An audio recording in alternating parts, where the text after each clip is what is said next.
on. There we go. 2 minutes in, I've already got issues. Good evening, STS followers. Obviously, it is the first Sunday of March in 2026. It's March the 1st. How you all doing? I can see that through StreamYard, the chat is just going absolutely ballistic. I appreciate that. Let's go over to YouTube itself and see what is going on in the chat. And everybody's basically saying hey to everybody. Looks like there's a lot of participants in here, and I do appreciate that this evening. We've got a bit to go over, but before we get into it, I asked a wife earlier today what the day's date was, and she said March 1st. So I walked around the room and came back and asked her again. That's actually pinned in the chat too. So anyway, let's see who we've got hiding out in the chat with us this evening. Let's see. We've got Mr. Almar in the house. We've got Mr. Chuck Schreiber. We've got Dave over at DB Tech. We've got Deep Run Mike in the house. We got James over at Dundas Junction Model Railroad. We've got Hot Dog Pilot Andy. And I don't know how that happened, Andy, that I wasn't subscribed, but I am now. Let's see. We got Hot Rod Rodney 25 in the house. We've got Mr. Joe Rader over at the Black Rock Central. We've got John Train BFGR in the house. We've got Mr. Ken Amos, B&O 51 here.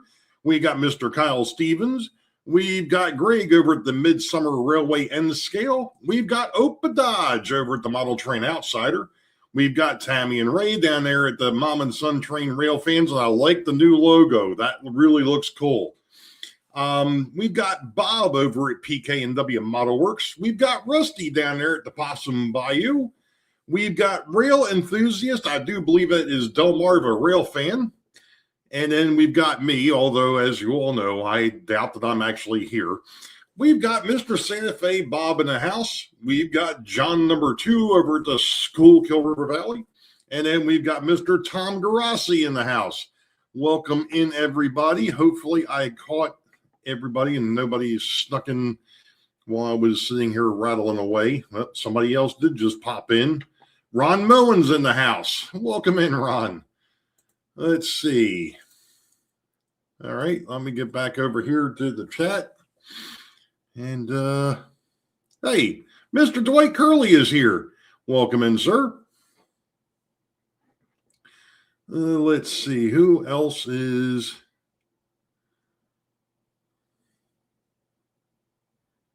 Oh man, Opa Dodge, praying for you there, buddy. Praying for you there, sir. All right. Let's swing back over the StreamYard for the moment. And let's see. I'm going to be following the chat from over here because it's easier for me. Let me see. I think no, I'm not done with that. Well, no, I need that up. Ray Bertelson's in the house.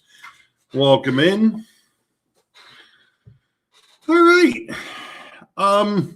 So I guess I'll just jump into this.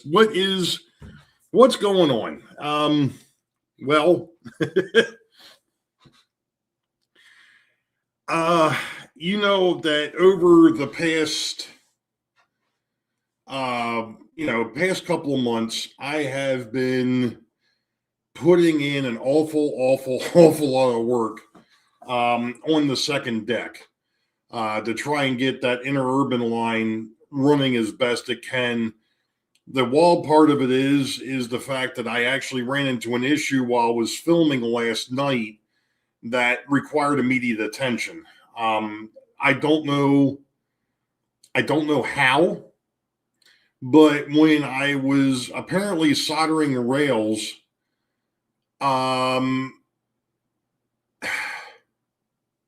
apparently when I was soldering the rails, one of the pieces of track had not only shifted, but I didn't catch that the two rails, because it was a cut piece, the two rails weren't the same length. And the wild part of it is that the two older Tyco streetcars were the ones that didn't like it. The new IHC that Ian from the Chattanooga Southern had dropped off here during the October show last year, that one there ran perfect. Not a problem. It made it across it, no problem. But yeah, those other two, yeah, no dice. Hey, let's see. I thought I saw somebody. Yeah, Caboose. Caboose is in the house, and I'm sorry. I got to go over to the cheat sheet here real quick. There we go. There's that. Yeah. And that would be Dave. I would believe that would be Caboose 1973 Channel 1. So that is Dave. Sorry. Let's see. So I ended up last night having to unsolder that particular part and put in another piece, which that took care of that problem. So, and there's a little bit more of an explanation as to what's going on with that second deck and how I want that automation to work. Hey, Wigwag Workshop is in the house. Welcome in, 3Dub. So, like I said, that'll be in this week's video.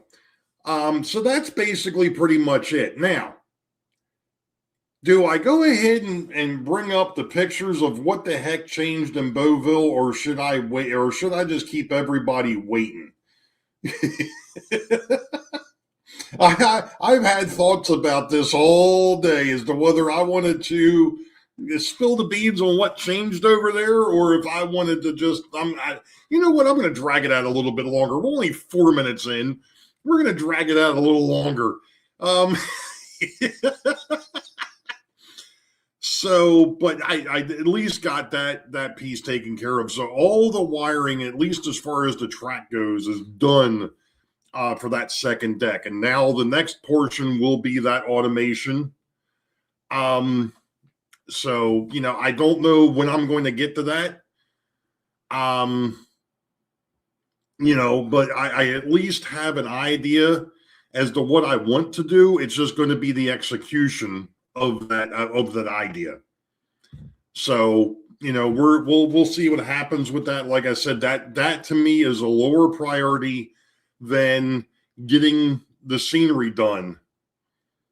You can wait till next week. Well, that's good, because I won't be here next week.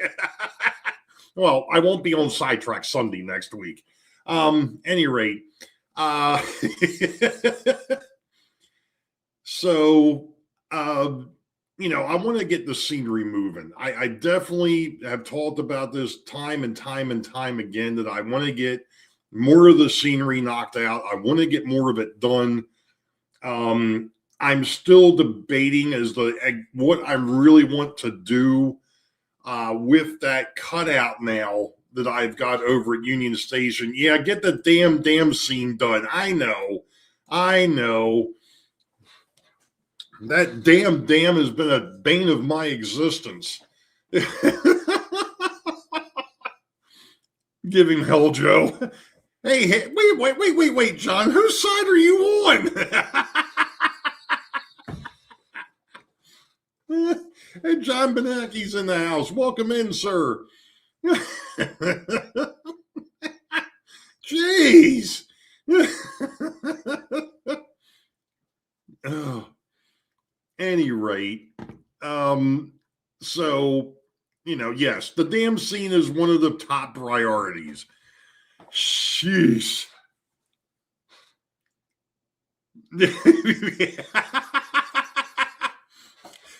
Thanks, Opadodge. I appreciate that.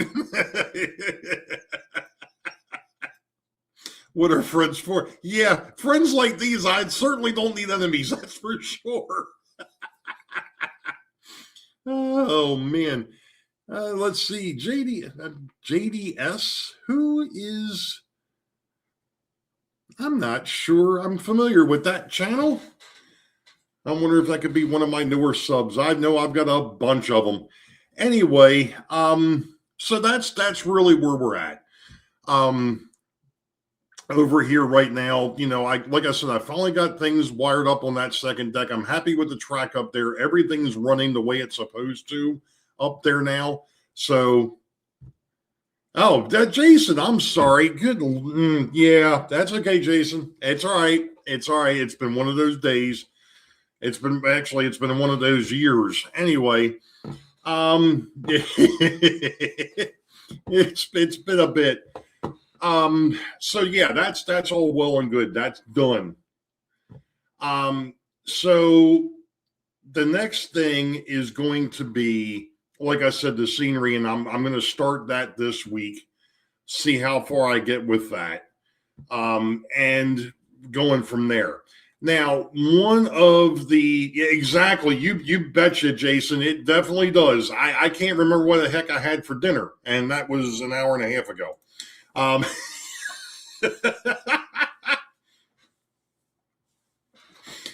So, like I said, that's obviously the next thing. Now, one of the things I am going to talk about, well, there's actually two things that I'm going to talk about tonight, because there's literally three pieces that are all going to go together. Hey, Dave, Sparky 107 107's in the house.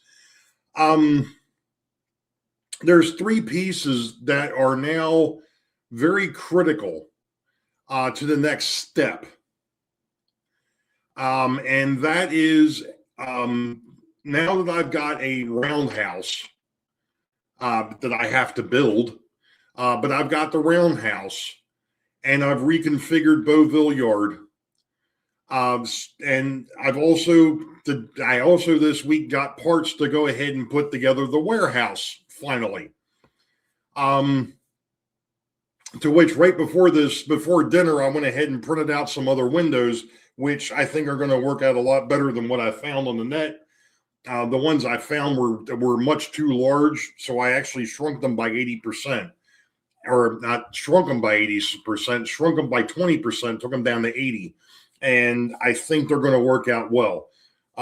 So I'm going to show you that here in a minute. But you have that problem too. Yeah, about forgetting who you are. Yeah, that's the reason why normally, years ago, I had a shirt that had my name on it so I could remember who it was. Chat moving far too fast for me to keep up. Well, that's a good thing. Hey, Cruise Rail, welcome in. Let's see. I don't know if we've got you listed in here or not. Sorry, I went over to our wonderful, our list of channels. So, chat moving too fast for me too. That's all right, Greg. It moves too fast for me as well. Hey, Nathan DeLay is in the house, and congratulations on that that certificate from the Reading and Northern, dude. That was cool. That was really cool.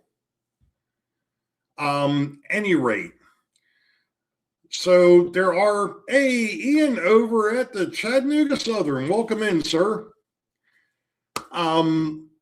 So a couple things that are going to be coming up along with getting the second deck done is going to be building the warehouse, building the roundhouse, and then also building the control panel for Beauville Yard. Because right now, I went ahead and unsoldered the wiring to the roundhouse area, or the tracks that would be where the roundhouse now sits. So that's done. So I have to go back and rewire it, and I was prepared to do that. And then, like I said, I decided I was going to go ahead and reconfigure the yard a little bit. And now is the perfect time, since I have to redo the control panel anyway, or I want to redo the control panel anyways. Might as well go ahead and do it all at once, right? So, the other day, I went into Amazon and I found that somebody had a really good price on how long to build a roundhouse. To be honest with you, we're going to talk a little bit about that tonight, James. So, yeah. So, any rate, the other day I went on to Amazon because I had gotten some gift cards. Very cold, Tom. Now, the one I'm building is 3 stalls because I can't put a 5 stall out there. There ain't enough room. I don't have quite the real estate for anything that big. So anyway, went on Amazon and actually found somebody that was selling brick material, HO scale. I was like, perfect. I was like, this is going to be great. Hey, welcome in. That's the Beaumont Hills subdivision. And that would be, I thought I had that name in here.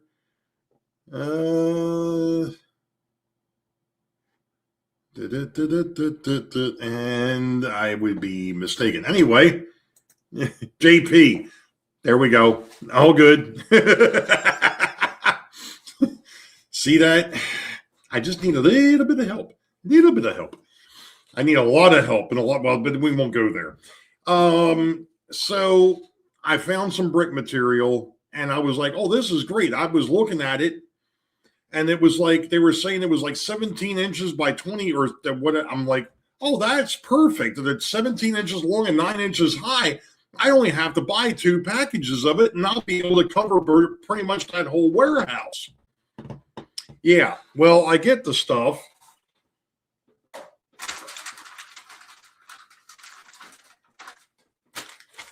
And what I ended up with, and I didn't bother switching the cameras over.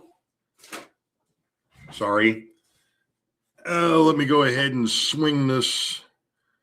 There we go. And of course, the camera's not. Oh no, the camera was straight. The keyboard's not straight behind it. This is it. Okay. This piece this sheet is 7 inches by 9 inches. I'm like, that's not what I was expecting. So when I took it over to the layout to see if I actually had bought enough, and I'm like, no, nope, I need another package. It was something about a long discussion. And it wasn't what you were expecting. No, it certainly wasn't. Now, this is, we need to alphabetize our listener. Yes, we do. Oh, I tell you what, Ian, there is a whole lot of it. Just like with the model railroad side, you can ask 50 or you can ask 100 different people and get 100 different answers. I tell you, I do like my Anycubic. I mean, I know that there's other ones out there, but no, what it is, Mike, is what I went back and looked, and it's actually the packaging that's 17 inches wide, and it's like, okay. Yeah, so this is what I ended up with. And to get what I needed, I need 4 of these across the bottom, another set above that, and that gets me up to just a little bit above the second deck. So I actually went back after I got these and ordered another package from the fellow. Thankfully, he had another one there. And I've now got 3 packages of them so I can build the warehouse. What did I do? Okay, it's over there. So one of the other things that I was working on is, like I said, are these windows. Now, the first ones that I printed out, Yeah, those are a bit large. That one there in the middle, that ain't gonna work because you can't put, well, you could, but that ain't gonna look right. So what I like I said, what I did is I actually took that original file and I shrunk it by 20%. And I can get 4 windows across and I can get 2 rows. Now, one of the issues that I see with this is the fact, and I'm sure one of the other 3D print guys out there will be able to probably point me in the right direction. One of the issues I had, even when I had the bigger windows, it wasn't printing out all the panes. So the inner part of this, and I don't know how easy or how it's going to show up as it gets to shadow, but you can see that the cross panes are broken away. I don't know how to fix that. I don't know if I need to tell it to lay down a raft first and then print on top of that, or whatever. Yes, Bob, they are tiny. Absolutely. Even on the larger window, they were tiny. Ray Central 127, welcome in. So, you know, that's a concern. I mean, like I said, I can get 2, maybe 3 windows that print okay. And then I get out of the mess, I get a couple of them that just don't. So, you know, it's, you know, the thing of it is, the thing is, John, I'm trying to see if I've got some of the larger ones. Even with the larger windows, I had the same problem where the mullions just didn't print. Now, granted, this here was older filament that I had, and I kind of attributed the issue because that when they were printed out 6 windows, and I got 2 good ones out of the 6. So, yeah, that was kind of annoying. And then, of course, when I printed out these smaller ones, I got 4 out of 6. Well, that's a little bit better. So, yeah, I mean, it's just the thinness of it. Is going to make it a little tougher. So we'll see. I'll play around with it a little bit. What side is on the build plate? The back side. This side, the flat side's down. So yeah, this side's facing up on the build plate. The other side faces down. Can I send you? I can certainly do that, Tom. I can certainly send it over to you. Absolutely. I think I got this. I think these actually came off of Thingiverse. And in fact, let me pull it up real quick because I actually have. Did I? No, I didn't have that one up. Okay, but I was going to get into something else.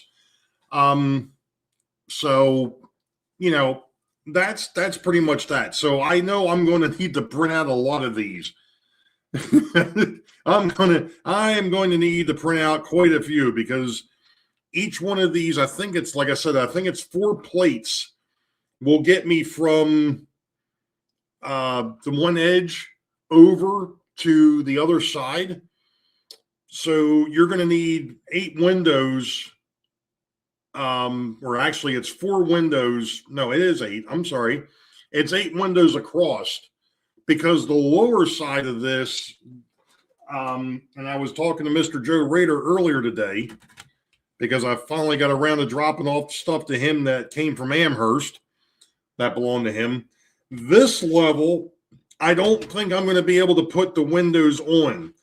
Now, you'd be like, well, why is that? Well, first off, this level is going to be the warehouse level, you know, with the roll-up doors and the ice house or the icing platforms.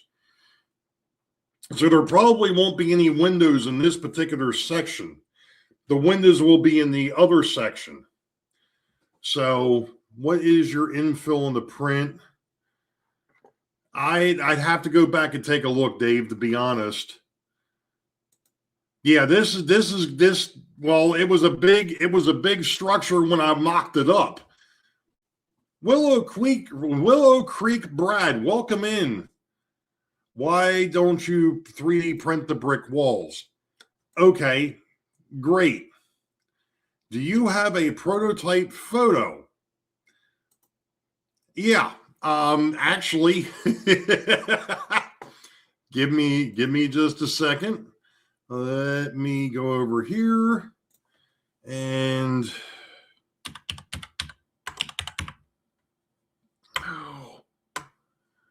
why does it do that?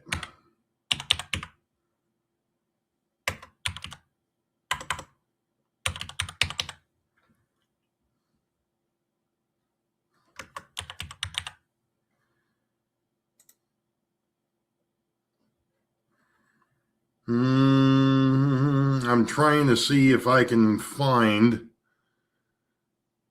because this has been a little bit of an issue, trying to get a decent angle on the structure itself. Because, and here's another thing, I want to make a representation of it, but I don't necessarily want to make that absolute clone of it. So here is, I wish that's not the picture I wanted. Oh, man. This thing is being a pain. You gotta love the Google machine.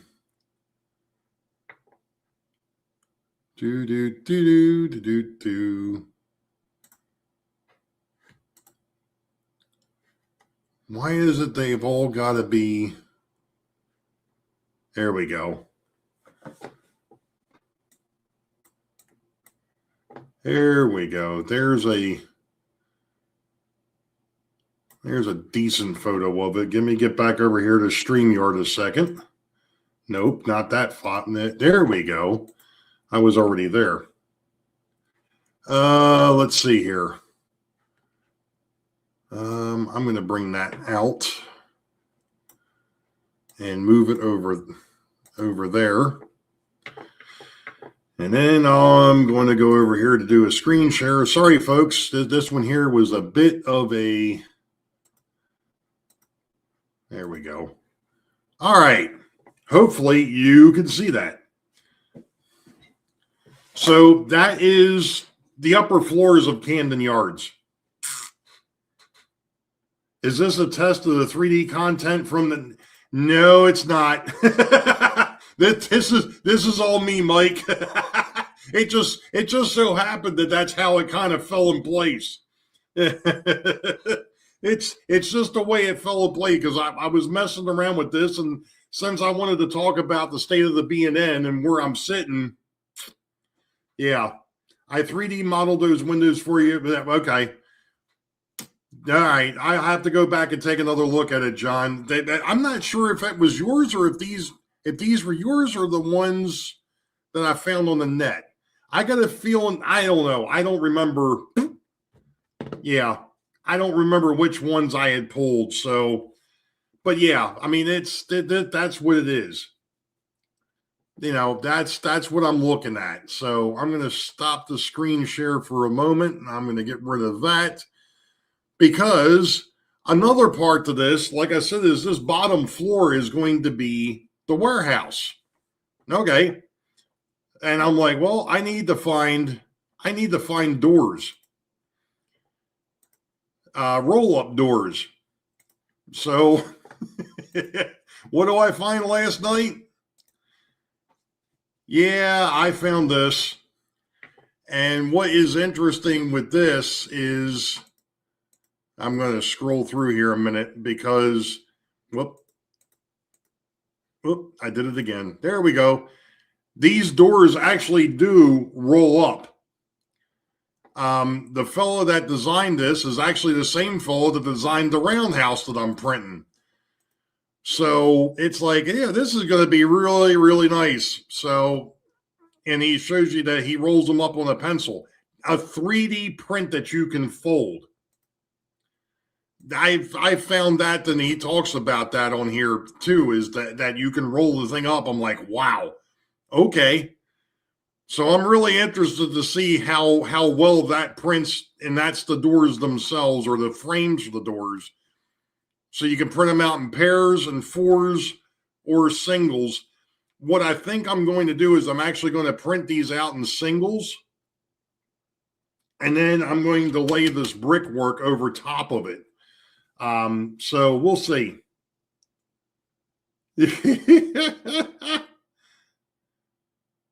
I would love to see them. And I tell you, yeah, I mean, he does have a recommendation on here, Dave. Hold on. No, that's not what I wanted to do. Come on. There we go. Thing details. He prints the parts in the 0.2 quality. It doesn't really say what filament he's using. So yeah, that's gonna be interesting. Hey, Rick the Tree is in. All right, so that takes care of that.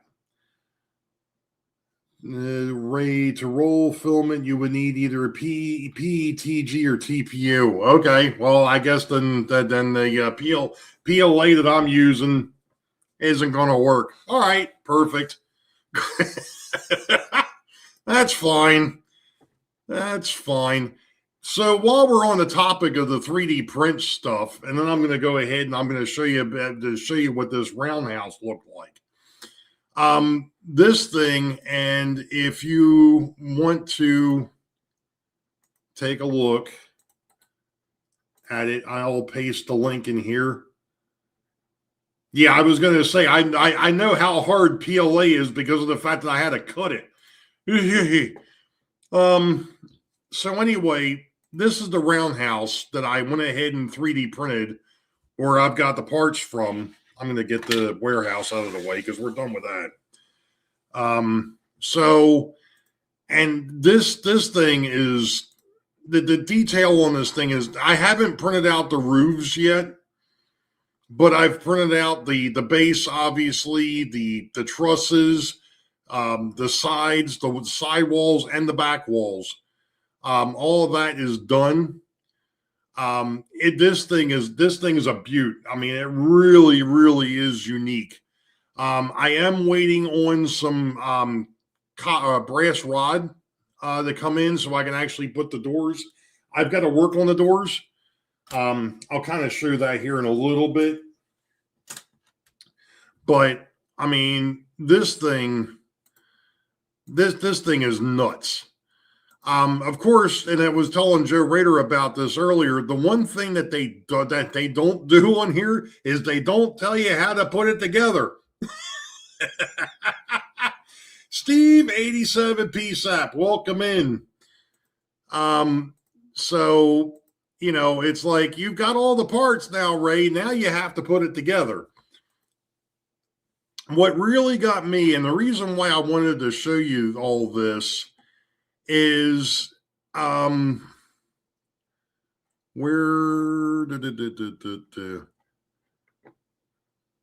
yeah, somebody down here had done here it is. This is insane.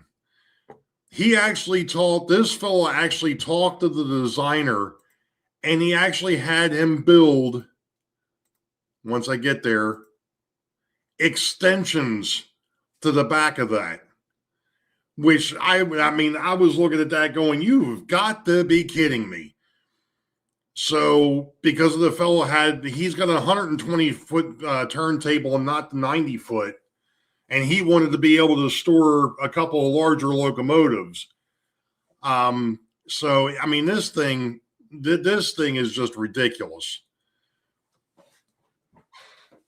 But yeah. So, any rate, I'm going to stop the screen share. We're going to go back here to the table.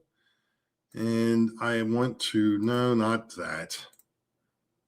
I'm trying to see if I can make, I don't guess I can. I was trying to see if I could make this side larger, but I guess I can't. It only has the front door. Yeah. It only has the front door. And the doors, he's actually made these to where they'll open. You could actually get an actuator and have it open the doors. The problem that I've got is I printed these out, and he mentions it in the make that you have to file down the hinge sides a little bit, because otherwise the door is stuck in either the closed position or it's stuck in the open position.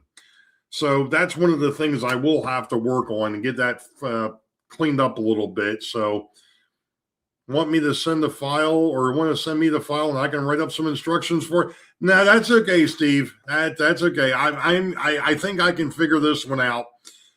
It's just one of those things when you print out something like this, they don't actually tell you how to put it together. I tell you, Ray, this is becoming an extension of the hobby. It really is. The other thing of it is, and I didn't mention it while I was actually showing it, he's actually there was actually a fellow that upscaled at the S, and there was another fellow that actually downscaled at the Z. So this guy did a heck of a job with it. So anyway, on the front, he actually did leave a hole here so that you can put a light in, so that you can either put a number for the bay, or, as I've seen a couple of the guys in here do, they've got a bicolored LED. So if it's red, obviously it's occupied. If it's green, it's not, which is really cool. But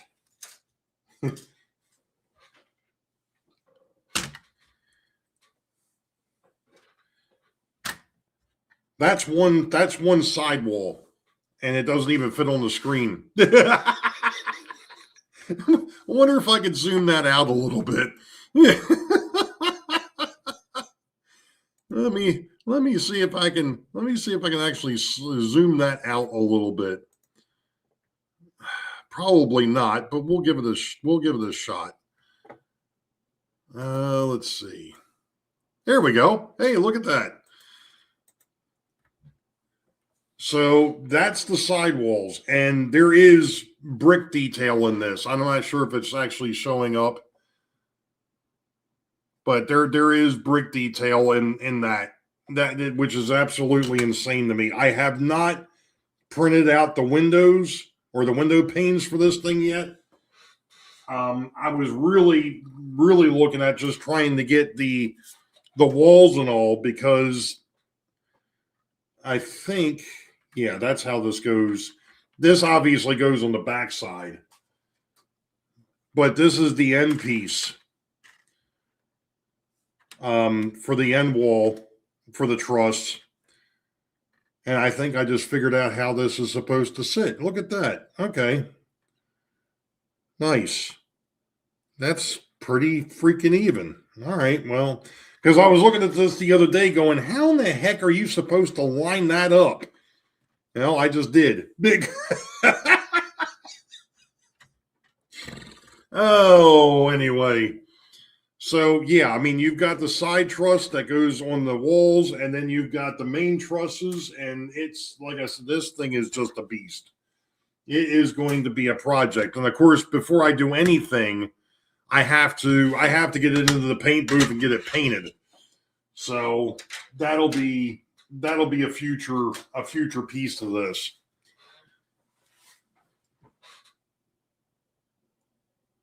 Oh yeah. I mean, it shouldn't be a problem. He designed this to be able to fit over HO scale track, and yeah, it should be good. It should be good. Should be.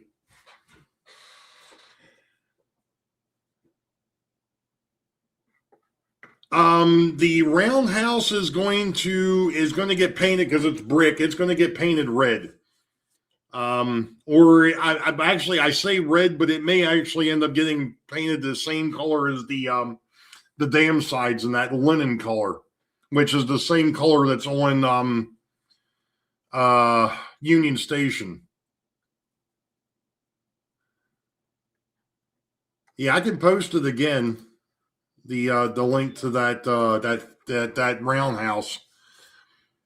I mean, like I said, I've always wanted one, and I tell you, just for the side pieces, are you going to paint it and later assemble?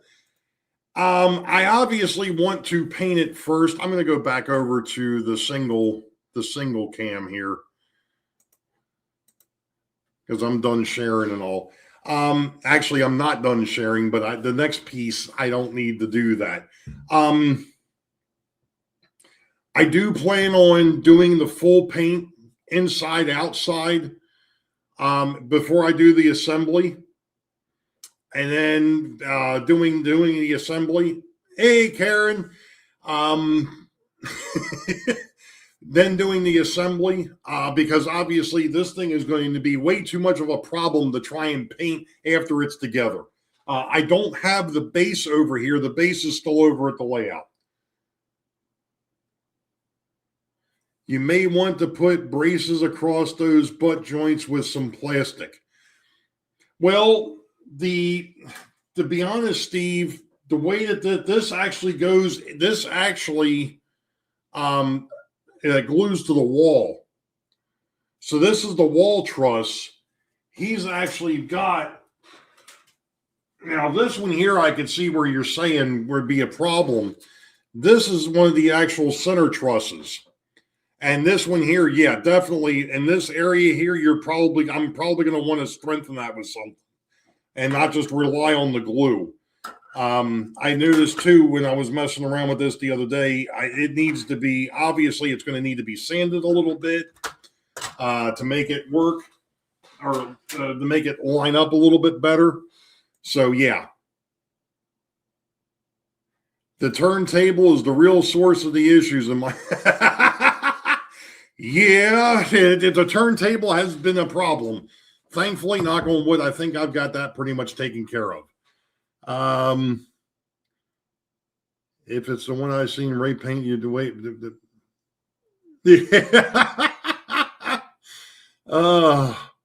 I have a 2-stall engine house that I've 3D printed. I'm going to use it in my new yard. Cool, Dwight. I'm looking forward to seeing that.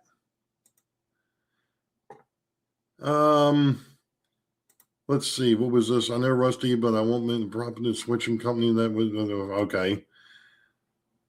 Let's see. Shouldn't doesn't mean, yeah, shouldn't doesn't mean will. Yeah, I know. Yeah, I know. I know. It's. I know he also made a modification to the doors because apparently when he first designed them, they were sitting too low. The bottom was actually riding on the track, or below where it would have hit the tracks. So he did raise them up a little bit. So can you pee in the corner of a... You know what? That's the reason, hey, Rusty, that's the reason why ice skating rinks have rounded corners, because if they were 90 degrees, the ice would melt.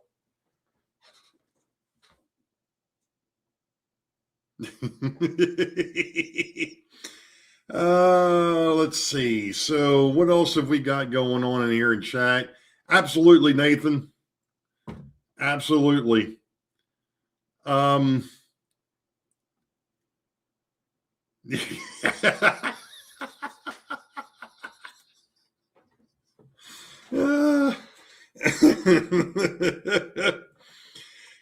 So, at any rate, let's get back to the topic of discussion, because I had gone ahead and mentioned that there was a change over in Beauville. And of course, I kind of teased about how we were going to do it and so on and so forth. So, you know what we're going to do? I'm going to go back to screen sharing here for a minute. Let me get things set up first.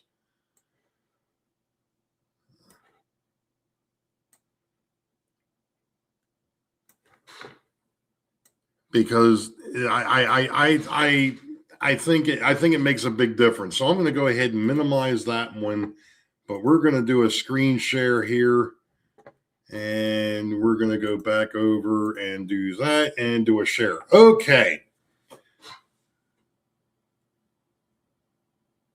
Wow.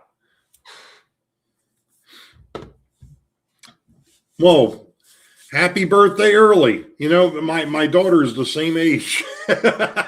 she'll be 27 on the 12th. So, any rate, I'm sharing the screen of what downtown or the Union Station, what that area looked like. Now, granted, what you're looking at there, I've got everything ripped apart. The backdrop's down, the whole 9 yards, because this was actually a screenshot from when I was trying to fix the turnout. That right hand 24 inch curved turnout, to which I still haven't bought. So, and you can do that trolley line like you want it with latching and relays, right? And either IR sensors or photo sensors, possible, Mike. And I think I've got relays. I know I've got the relays and the micro switches. So it's just going to be figuring out what the relay logic looks like, to be honest. So, any rate, that's the picture of the way it looked before last week's video. Well, this the video that came out Friday. All right. Let me do something here a minute. I'm going to drive some people nuts, but that's okay. We're going to go over here and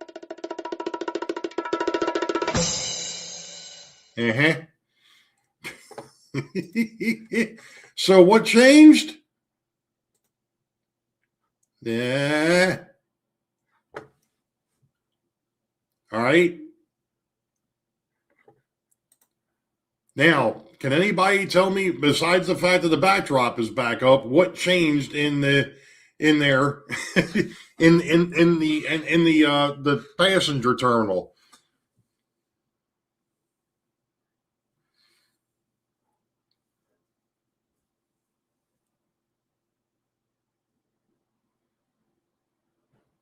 Yeah, I know, Kyle. And I went and looked. At one point in time, they were 45. Then they went to 50. The last time I looked, it went to 66.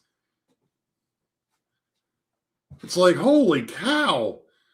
Yeah, those daggone things ain't cheap. Let's see. What have we got going on here? No, it isn't the lighting. There isn't an extra lane. No, the posts are still well, I don't have didn't have to take a picture of the posts that are supposed to be there. Circuitron AR1 was easier for me. All right, Rodney, I'll take that under advisement too. Ballast, close. Let me go ahead and you added a window. Yeah.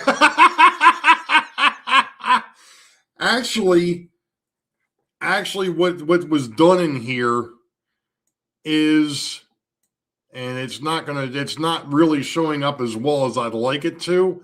I went ahead and finally painted the area. If I pull this down, you see how there was a whole lot of white in that picture. There ain't no white in the picture no more. I got rid of the white.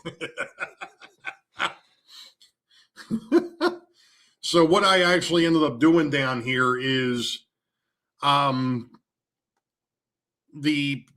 area where the passenger terminal or the platforms are going to sit, I actually painted gray, and then everything else got painted brown.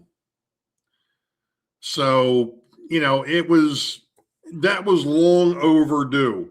And it wasn't just there that got done. Of course, it was the area that I happened to be in front of when I was talking about it. But even over at Beauville Yard, outside of it, the main line is now painted from the yard lead all the way over past Beauville or past the passenger station underneath and all the way up to under where the incline is. So, no, they're not, Ray. My next order of track cost me over $400. Yeesh. Yikes. Thank you, Grandpa Rails 4226. Thank you all. Hit that, nail that thumbs up button. looking to see what you've got going on with $400 worth of track. Track separation looks generous. Well, I wanted to make sure that I had enough room between the tracks to be able to put station platforms. And one of the issues that I've got over there, after I went ahead and test built the station platforms, I think I made them a little too tall. They were actually made out of the 1/4 inch, not the 1/4 inch. Yeah, it's 1/4 inch foam core, the thicker foam core that my daughter had from work, and I doubled it. You know, they're stacked. So that they became that they're a little on the thick side. I'm actually thinking I may have to go out to one of the Dollar Tree, Dollar Store, whatever, Dollar General. They've got the thinner foam core, and I'm thinking I'm probably going to go ahead and pick that up and just use what I went ahead and cut as a template and then put that back in there. Of course, I have to figure out how I'm going to keep it from moving once I get it inside the stage, inside that area down there. So, yeah, it's the station. The station needed those platforms. It's needed them for a while.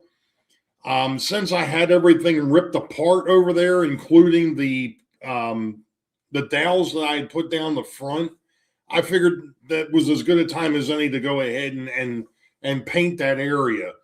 And get it ready for the next thing, which is going to be building the platforms, actually going ahead and painting them up, getting the stairwells on the platform, getting the elevator shafts on the platform, along with the elevator doors that John number 2 sent over to me that printed out really nicely.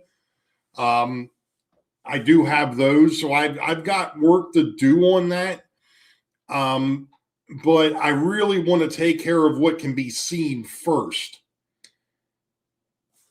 You should have said something. What? I have a sheet you could have. The problem is, Joe, I don't know. I don't remember what the dimensions of that were.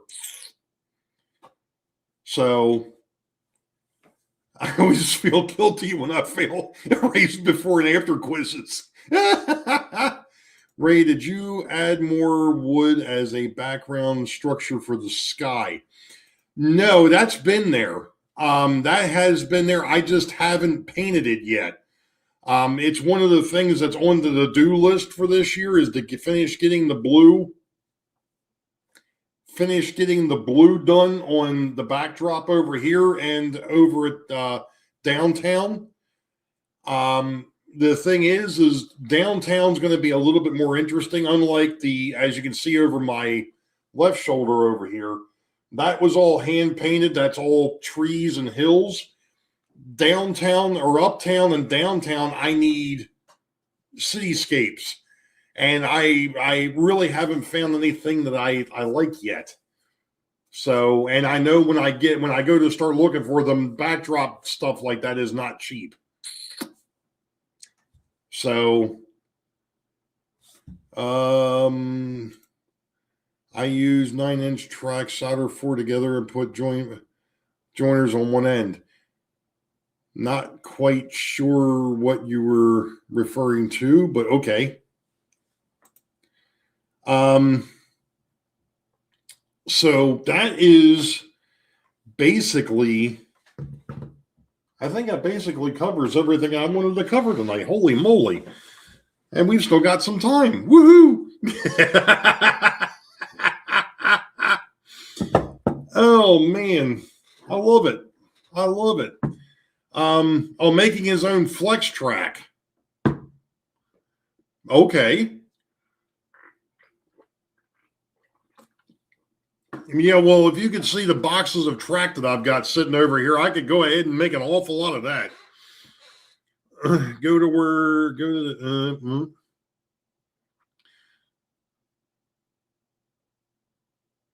Yeah, I thought about that too, Steve. I'm just not 100% certain.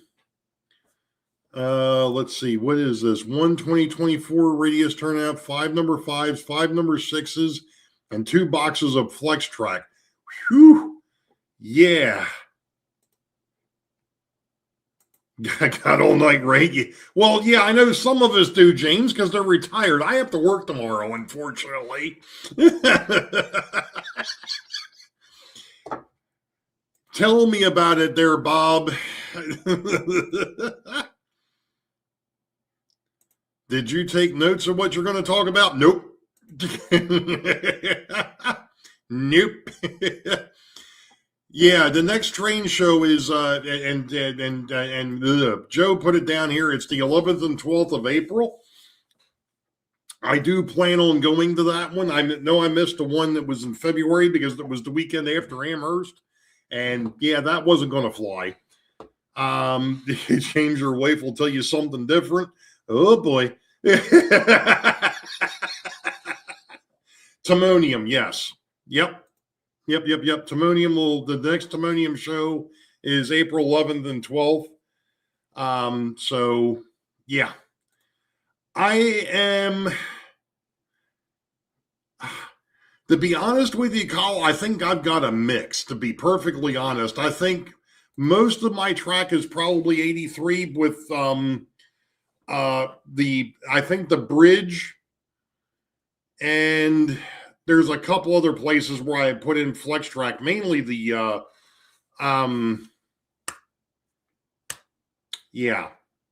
namely the interurban is I think code 100.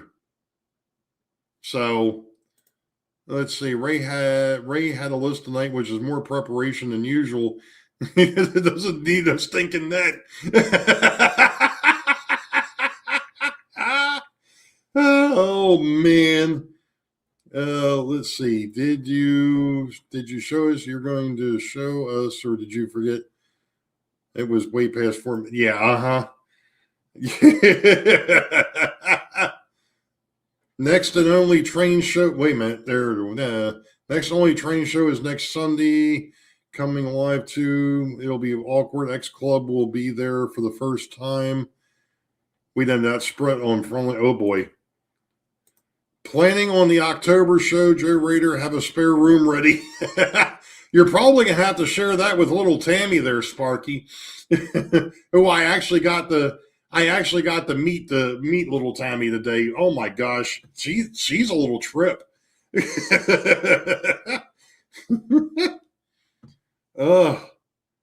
You're way behind, Sparky. This isn't a health show or a Heath show. Yikes. At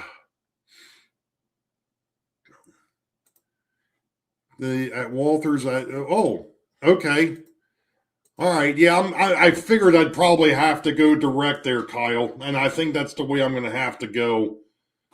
I mean, the thing of it is I could wait for the train show in April and see if they've got them. I know one thing I am not going to do is I'm not going to do what I did the last time when I bought the 4 that are underneath of there now. I got a heck of a deal on those 4, and 3 of the 4 are great. That one is a piece of junk. So it is what it is.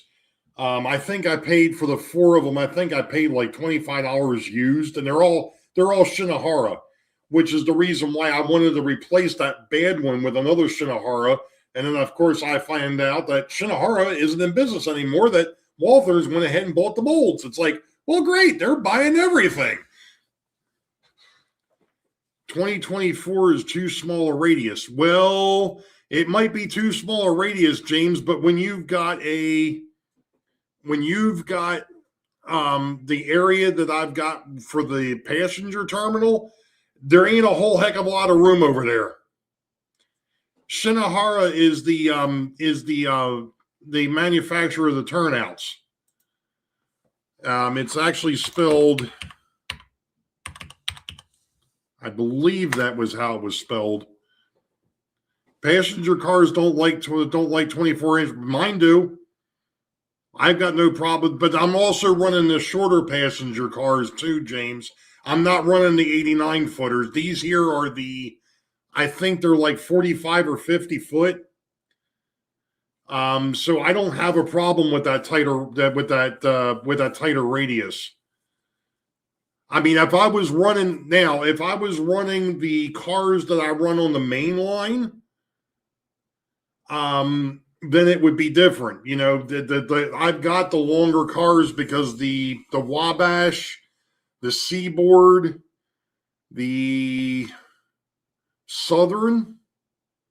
Actually, the Southern's got the long cars, and it makes it across there too, because that's one of the locals.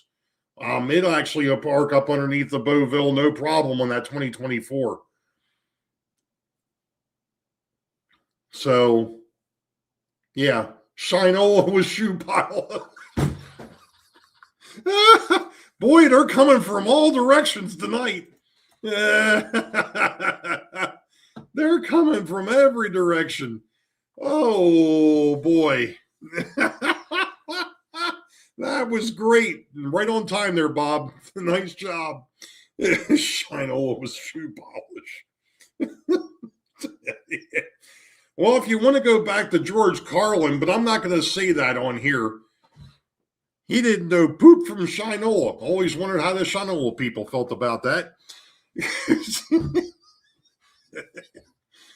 Oh, I'm having an issue with a 24-28 turnout. Yeah, see, I don't have that area underneath the passenger terminal. Something that big wasn't going to make it. There ain't a whole lot of room over there, bud. Exactly. Yeah. I mean, it's now aesthetically, yes, they look a little strange going across 22 when you get the longer ones, but they'll run across it as long as they've got the right wheel arrangement under the trucks. Although I know Ken Amos has a set of cars that I gave him that were old River Rossies, and those were the biggest. I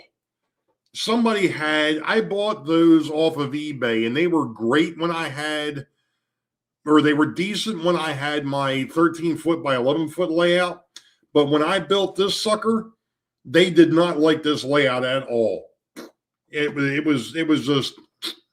Yeah, it was just yeah. I ended up getting, like I said, I gave him the Ken. I was like, here, you deal with them. And he told me, he said the reason why I was having so much trouble with them, somebody else had modified them. And I'm like, well, that would be the reason why they weren't working well. Tell everybody the damn scene will be ready for the tricentennial. Thanks, Martin. Appreciate that, buddy, and welcome in. Yeah, Shinohara was bought by Walthers. Don't pressure him, Ruska.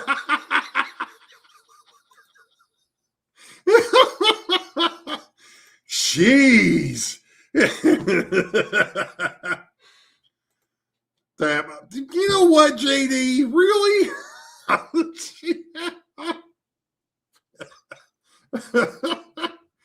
Golly. I was already told no work. Told work. snow the next weekend. Oh boy. Yeah, no kidding, Tom. The peanut gallery is in full force tonight. Jeez. I would expect nothing less from this group. That's the reason. If nobody caught it, I pinned a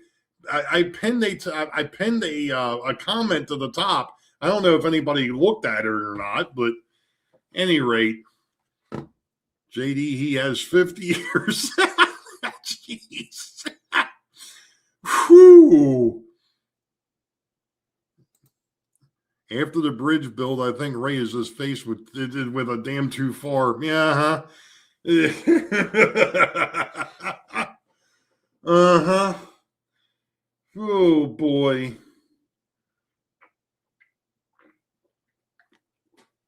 Holy moly. A marching we will go.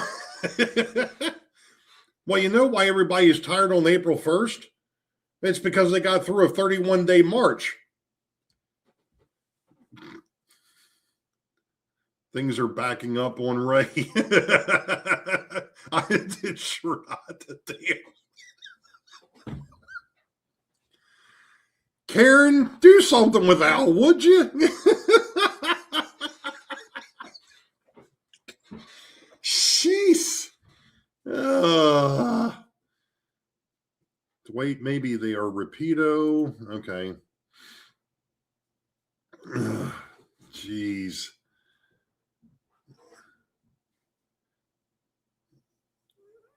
$400 days away. You need a right curve. Yeah, the turnout that's underneath the second deck down there is a 2024 right-hand Walthers turnout. It's springtime in Texas. Oh, stop it. You know what, though? I can't complain. It was 60 degrees the last 2 days up here.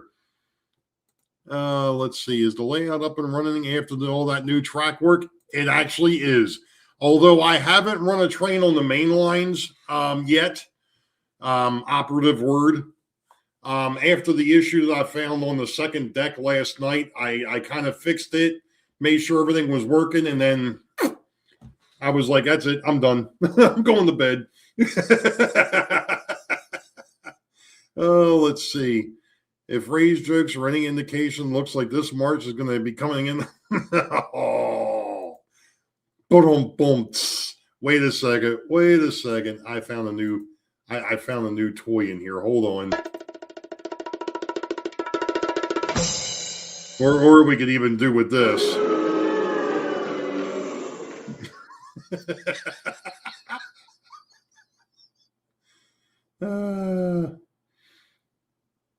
Oh man, I hope you feel better, Martin. Oddly enough, I have this Walthers kit auto carrier that runs perfectly on 20. Yeah. I mean, it is, as long as the track work is good. I mean, it's funny because what was it, a year and a half, 2 years ago, or maybe it was a little bit longer. I was down here doing an ops session, and I had the tank train or the chemical train running. And I got it, from from Richmond Yard. It came out on the layout, went in the Harrisburg Yard, and I'm breaking that down. And no, Kyle, it's actually a part of StreamYard. So I'm breaking that train down in Harrisburg, and I realized that I picked up one of the tank cars that the truck was still on the layout. And I'm like, wait a minute, where the hell's the screw? The screw was back up underneath the south end of Beauville, under the second deck. So that car dropped that screw out of the truck and went the whole length of the layout, basically from that point. And I think I measured it out. It was something like, I don't know, somewhere close to, well, it was 30 some feet plus whatever, that was there. So it went like 50 feet. And it's like, well, that's some damn good track work. If I could go ahead and run a car that far and not have that truck come out from underneath of it. And of course, at that point in time, and in fact, still, none of my tank cars are weighted to NMRA standard. I know that they're all, well, I wouldn't say all, most of them are on the light side. So I don't know. You know, I've been past the train station in Harrisburg. I've never actually been there. I used to go to school down the street from downtown Harrisburg. I know, Bob. I'm shocked. I have a reach distance to flick the switches. Chemicals don't work well with Ray. Boom. And it is tough to add weight to a tank car. You betcha. Yeah, from what I've seen, most people will drill into the top of it and put bird shot or BBs down inside, or cut that lid off so that you can open it and dump them in that way. But yeah, either way, that's the only way to really weight a tank car. So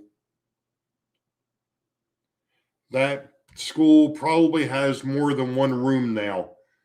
Oh, really, Rusty? Actually, that was the electronics school that I went through, and it was in a shopping center. That's where I got my degree from. Of course, that was some odd years ago. Back when my hair was actually blonde and not gray.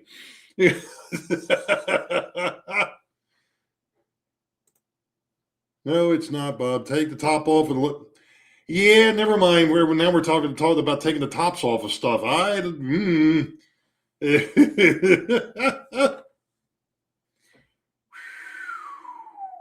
Him and Mr. Ed. Really, Al? Damn. Holy cow. Not a Cracker Jacks box. Jeez, a whiz, Martin. Man, it's coming from all sides. Your degree in $4. Yeah.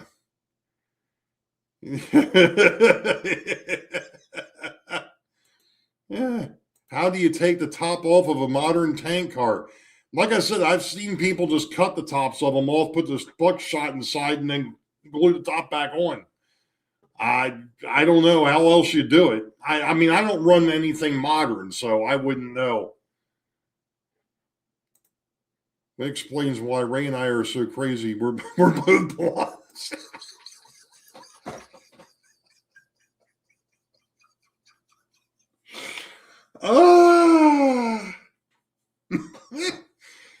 Oh my gosh. Anyway, you all don't attempt to be DRM. Oh boy. Wait a minute. What's going on here? You may want to suspend that thing from the ceiling.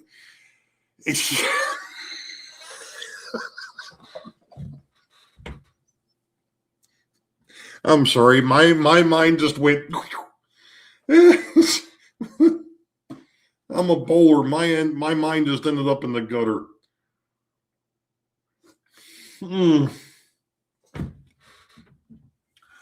Holy cow. I run trains, no air. There you go. There you go. Yeah, one of these days I'm going to go ahead and break out the original 3 locomotives and run them across the layout again, just for the heck of it. The DeWitt Clinton, the King of Prussia, and the Lafayette. So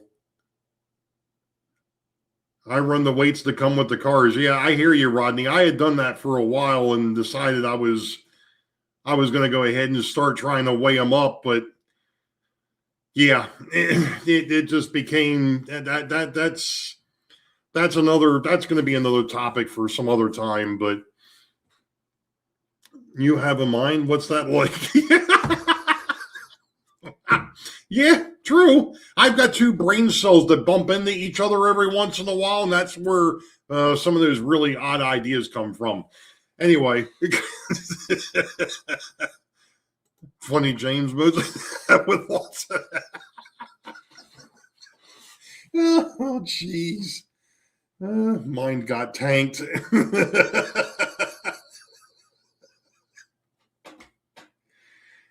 Oh, for Pete's sake, Al. Ouch. Yeah, I had started to do that, John, and then I kind of just got away from it because I realized that with a lot of the older locomotives that I had, weighing out the freight cars, they couldn't pull as much as they had before. So, any rate, I was like, yeah, no, I think I'm going to go ahead and I'm going to probably use a substandard. Here's the deal. We've kind of touched on this before, and I understand the NMRA, and I get the reason why they were doing it.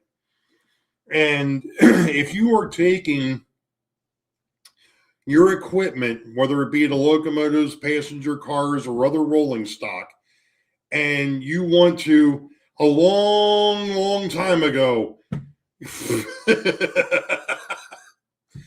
and you want to go ahead and travel with a club layout that goes to different train shows or what have you, well, then absolutely, weighing out the cars, making sure that they're all got KDs and, so on and so forth, the list goes on.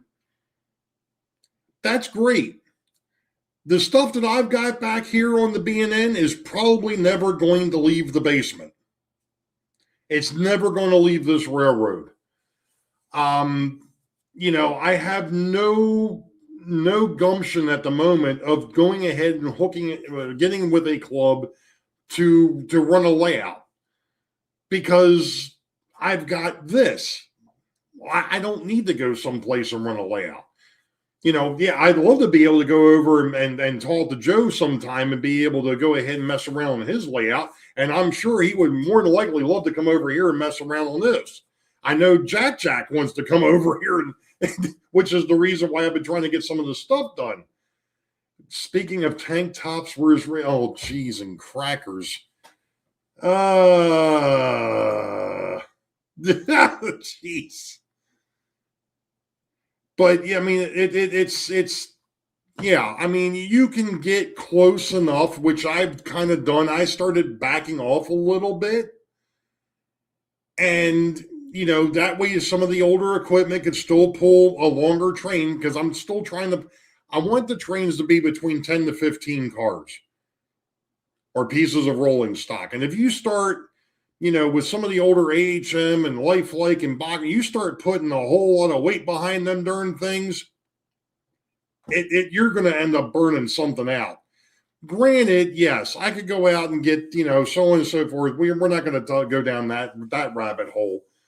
But, I just, like I said, I do what I want over here. And eventually, yes, I am going to, like I said, I'm going to come up with the Beauville and Newtown standard, which is going to be a standard of the NMRA, but it's not going to follow it to a T because of the fact of what I'm running over here. I just, because of the fact that it's DC and, so on and so forth. What is the lifespan of a layout locomotive? Well, to be honest with you, some of the stuff that's on here dates all the way back to the 50s and 60s. Hey, Michael Schuster, I didn't even realize Michael was in here. I am so sorry. There are some locomotives on this layout that has holy moly. Jeez. There are some locomotives on here that are close to 50, 60 years old, if not older, and they still run. And my dad, this I'm sure we've talked about this and it's been a while, so I'll kind of go back over it. This layout was originally started by my grandfather back in the 1950s. He built it for my dad, which was original 4x8, and the original 4x8 is underneath of Beauville, down at the yard. Actually, it's underneath of Beauville Station. That was a 4x8. It had 3 tracks on it. One of them was a streetcar line, and the other 2 you could switch stuff out on. My dad had rheumatic fever, couldn't go outside for I don't know how long it was, but that's the reason why they built that layout or that pike.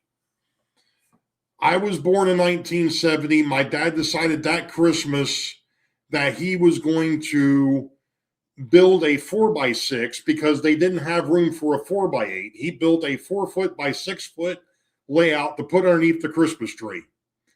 And that was my first foray into the railroad world. And, you know, as time went on, my parents bought a house. We had the whole upstairs.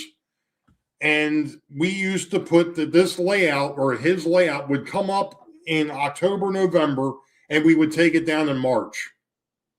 So it was completely portable. So every October, all the stuff came out. The layout came over from my grandparents' garage. We'd put it together. We'd clean everything up. We might make some modifications. We would take all the rolling stock and all the locomotives and all the buildings. We would put them in the boxes. My grandmother would come over. Her, myself, and my 2 brothers would sit there while my parents were out doing Christmas shopping for the family. We would sit there and clean everything. Once it was clean, then my dad would actually go back into the locomotives and tear them apart, take all the old grease and all the old oil out, re-grease them, re-oil them, and put them back together. So, you know, every year those locomotives were maintained. All the rolling stock was checked. So, and if you follow the channel for a while, it was one of the things that I brought up. I think it was the beginning of this year. It was late last year. About the tracking system that I'm going to be using. It's actually going to allow me, because this layout is a lot bigger than a 4x8, obviously. It's 34 foot by 8 foot. I want a way to be able to tell how many times a locomotive has transversed the layout. In other words, going from Harrisburg Yard down to Richmond Yard, going from Richmond Yard back to Harrisburg Yard. Why is that important? Well, because of the fact that it's 68 feet. Basically, it's actually probably more than that. But let's say it's 70 some feet every time that locomotive goes from one end of the layout to the other. You know, that's an awful lot of mileage on a scale locomotive, or actually anything. So I wanted a way to be able to tell how many times, and I'm going to start doing maintenance at regular intervals, so that way everything is maintained on a regular basis. Besides the fact when they end up, when they end up in the box of shame because they've got some sort of an issue. I'm talking about regular maintenance where they go back to the bench. You know, I tear them all the way apart, take the gear cases out, so on and so forth, clean it all up, put new gear, new oil, new gear lube, new oil, and, you know, send it on its merry way. You know, it's one of the things that it's one of those things in life. If my dad taught me anything, it was, if you take care of your stuff will take care of you. So, and I see that these folks, you know, in here talking about my age. But Dwight, it's oh, for Pete's sake. If Ray's a young pup, I must be it's a 29.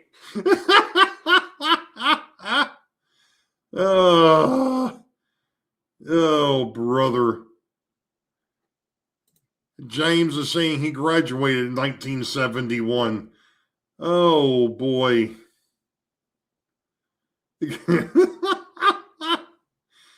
Oh, my goodness. Be kind to your kids. They pick your nursing home.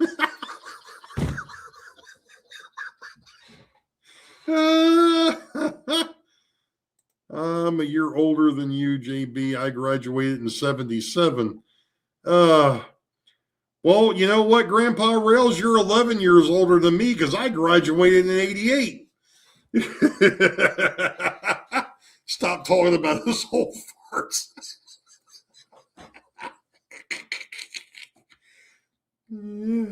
I'm feeling every bit of my 17th annual 26th birthday coming up the end of April.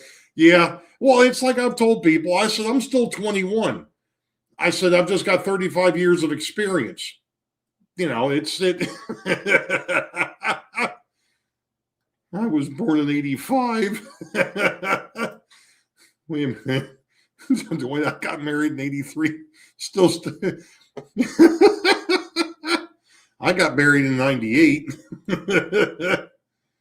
Sheesh. Yes, wait a minute. Yeah, Joe's an old fart too.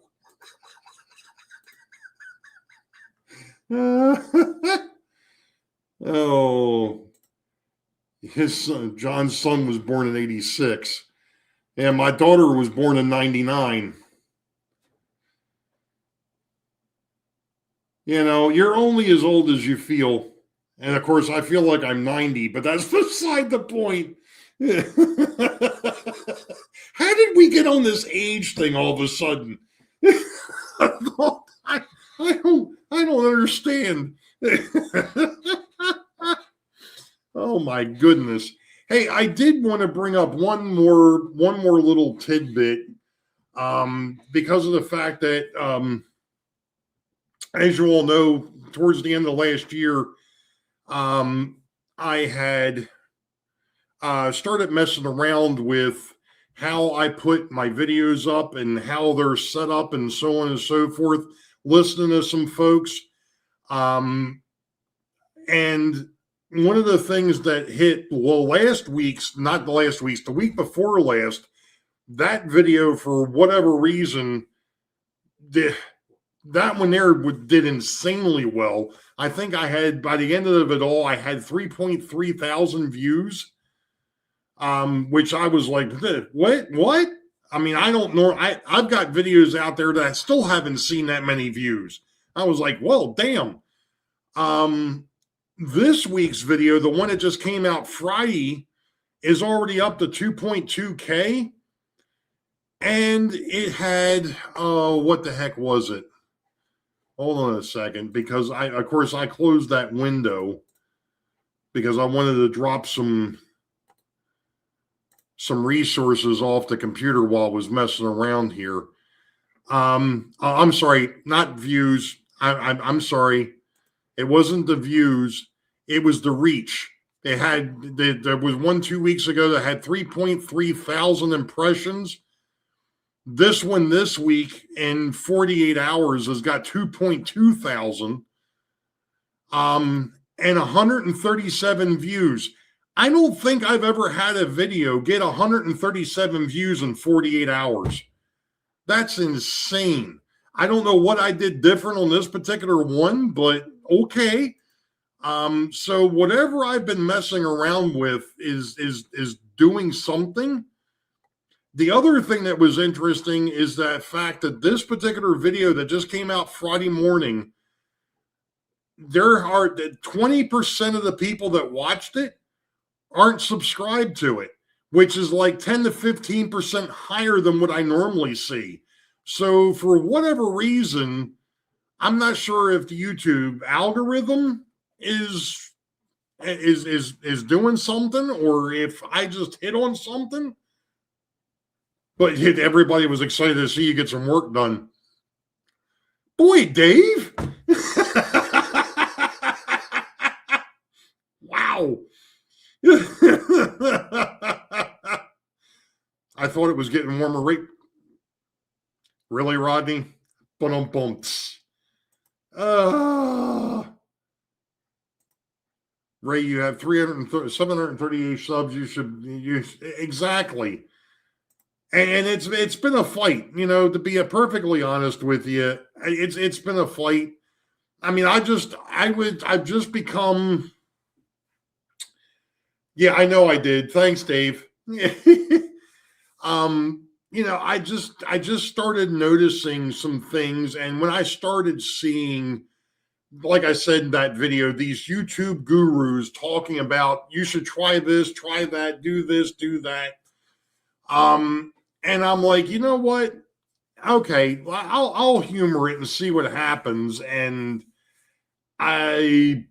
it's like, okay, well, I'm going to continue to do what I'm doing with them and see where it goes. This week has been a really, really interesting week too for the channel, because I've gained like almost 10 subscribers in the last 3 days. So it's like I don't know what I did different. I mean, I'm still the ugly mug over here, so that hasn't changed. Ain't much that's going to fix this. Walk the other way next time. Boy, they are. I'll tell you what. Is it a full moon or something? What the hell's going on outside? Yeah, I know, Martin, and I tried that. And I think here's the thing. I wanted to, with some of the videos,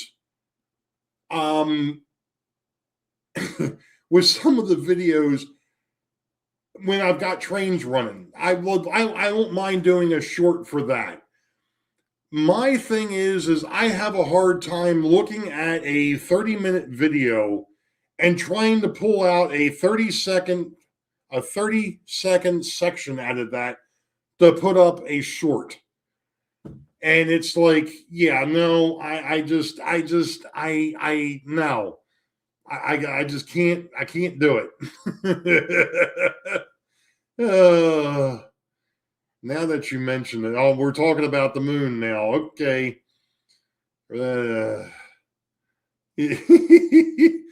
Anyway, folks, it's 9:30.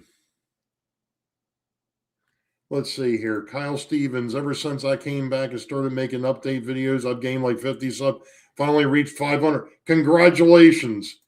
Absolutely. Congrats.